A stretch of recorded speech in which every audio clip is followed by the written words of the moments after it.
quel moment, quelle est la dernière journée où tu as été rempli du Saint-Esprit encore? Non, il n'y en a pas beaucoup. Souvent même, c'est simplement la bouche que nous bougeons.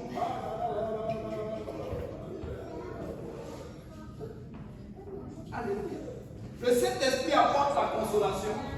Et puis tu peux l'entendre dans certaines situations que quelqu'un t'apporte. Vous savez que très souvent, quand tu vas voir le pasteur, quand tu commences à il sait déjà que tu pries, ça fait au moins 2 ou 3 jours que tu n'as pas prié. Alléluia. Le Saint-Esprit donne la paix. Le Saint-Esprit nous donne, n'est-ce pas? Le Saint-Esprit nous apprend à aimer les autres. Amen. Le Saint-Esprit nous donne de l'espérance. Amen. Oui, le Saint-Esprit nous donne de l'espérance. C'est le Saint-Esprit qui va nous permettre, n'est-ce pas, de résister, n'est-ce pas, à tous ces afflux, à tous ces tempêtes-là, de nous garder jusqu'à ce que le Seigneur Jésus-Christ revienne. Et aussi, il faut marcher, n'est-ce pas, dans la sanctification. C'est quoi le but de la sanctification? En fait, le but de la sanctification, d'abord pour commencer, il faut que tu aies le Saint-Esprit avant de parler de sanctification. Tu ne peux pas commencer à dépouiller, n'est-ce pas, un animal si tu ne l'as pas. Amen. Tu le fais en vain. C'est pourquoi certains chrétiens travaillent en vain. On travaille en vain, comme le dit le verset. C'est en vain qu'ils travaillent. Parce que tout ceci, ça va passer au feu. Donc le but de la sanctification, c'est d'emmener le chrétien, n'est-ce pas, dans le combat. Pas un combat pour te faire taire, mais c'est un combat pour réussir, pour y arriver à la résurrection. Pourquoi? Parce que la parole de Dieu nous dit, sans la sanctification, nul ne verra le Seigneur. Mais quand tu reçois le Saint-Esprit, il fait corps avec toi. Le livre de Colossiens, chapitre 1, verset 29, nous dit, c'est à quoi je travaille, en combattant avec sa force.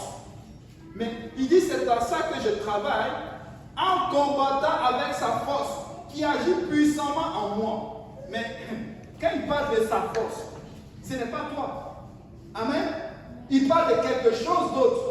C'est une force. Mais c'est quoi cette force? C'est le Saint-Esprit. Amen. C'est le Saint-Esprit. C'est lui qui va t'apprendre, n'est-ce pas, à faire mourir les membres, n'est-ce pas, ouais, c'est ça. À faire donc mourir les membres qui sont sur terre, l'impudicité, l'impureté, les passions, les mauvais désirs et les cupidités, l'idolâtrie. Comment on arrive à vaincre cela? C'est par le Saint-Esprit. Certains croient que certains chrétiens sont, oh non, toi, ça fait 200 ans que tu es dans la chrétienté, peut-être même ils vont dire, toi tu es rendu pasteur, c'est pourquoi tu arrives, tu ne sais pas de quoi je vis actuellement. Non, parle en langue, va prier, reçois le Saint-Esprit, réactive encore ton Saint-Esprit, et puis tu vas voir que tu vas passer au-dessus de ces choses. Amen. Oui, c'est le Saint-Esprit. Très souvent, quand tu deviens chrétien, que tu vois ces choses-là, tu commences à ne plus pouvoir résister. Il y a longtemps que tu as parlé en langue. Il y a longtemps. C'est lui qui va nous apprendre, n'est-ce pas, à renoncer à la colère, à l'animosité, à la méchanceté, aux calomnies, aux paroles déshonnêtes qui pourraient sortir de notre bouche. Vous savez, et nous aussi, nous devons surveiller ce qui sort de nous. Avant, il peut aimer une parole là. Fais attention à ce qui sort de ta bouche. Le Seigneur, c'est quoi le verset là encore? Il dit quoi? Le Seigneur te jugera de ce qui sortira de ta bouche. Tu seras justifié. Amen. Donc ce qui sort de ta bouche, fais très attention. Pourquoi j'ai tout le temps des problèmes? C'est comme si je suis le seul chrétien qui affronte le diable. Non. Yannick l'a dit tantôt. Considère tes voies. Peut-être que lui il est correct, peut-être ici, mais toi, est-ce que tu es clairement là où il faut? Est-ce que tu es en train de faire le travail que le Seigneur t'a dit de faire? Amen. Oui. Ne mentez pas les uns aux autres. Ça, le Saint-Esprit va t'apprendre à dire la vérité. Vous savez, quand tu veux mentir, là, le Saint-Esprit est là, je dis, fais attention. Amen. Parce que déjà dans ton cœur, tu commences déjà à le méditer. Le Saint-Esprit est là, il te dit, est-ce que ce que tu veux dire là, c'est la vérité? Vous dépouillez, et puis cela t'amène à dépouiller l'ancien homme. Au fait, c'était l'homme que j'étais avant. Quelqu'un qui mentait facilement. Quelqu'un qui calomniait facilement. Quelqu'un qui faisait des choses, n'est-ce pas, qui était en horreur au Saint-Esprit facilement. Mais au fur et à mesure que tu commences à faire cela, tu commences à lui dire, parce que réellement, personnellement, le Seigneur va venir te parler. Le Saint-Esprit va te parler. Il y a ces choses, n'est-ce pas, que le Saint-Esprit me disait de faire avant. Mais oui, il m'a dit personnellement, je pense qu'il n'a pas dit à quelqu'un d'autre, mais que j'ai commencé à le mettre en pratique. Pourquoi? Parce que c'est le Saint-Esprit. Amen. Et j'ai vu ces résultats. Vous savez, un jour, je le dis souvent, un jour, je partais faire une étude publique. En tout cas, je faisais une étude publique avec un couple. Et ce jour-là, je sentais qu'il y avait beaucoup de tensions.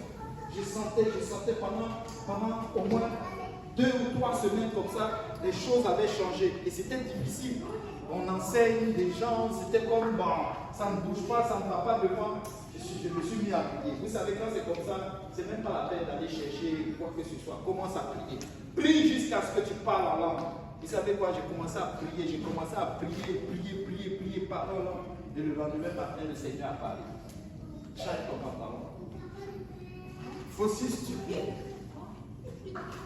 aussi bizarre, change ton pantalon. Vous savez, vous allez rire. Vous riez aujourd'hui. Mais j'ai dit, mais comment ça? Qu'est-ce que mon pantalon a? C'est vrai. Vous savez, quand tu vas faire une étude biblique, si tu veux faire une étude biblique au frère Franck, c'est différent. Que quand je vais faire une étude biblique avec peut-être la sœur Yolande, elle est mariée. Donc, beaucoup de choses peuvent être prises en compte. Toujours là. Amen. Et moi, je ne sais pas, mais c'est rare que je fasse une étude biblique avec une personne. C'est toujours des groupes. Bizarrement, quand j'ai commencé à donner des études bibliques, c'est toujours des groupes. Même jusqu'au jour d'aujourd'hui, c'est toujours des groupes. Et quand le Seigneur te dit, mais oui, c'est vrai, à l'époque, j'avais un pantalon, mais ouais, la sanctification, on ne voulait pas, c'était au début, on vivait avec. Yannick rit, mais oui. Mais finalement, j'ai changé. Je suis allé rentrer dans ce pantalon qui valait. Et bizarrement, ça calmait la situation. Vous savez, quand tu as une difficulté, c'est pas la peine d'aller tourner loin. Prie par la langue. Le Seigneur va ouvrir. Je vous le dis qu'il va parler. Vous savez, chaque difficulté que nous avons, c'est nous. C'est nous le problème.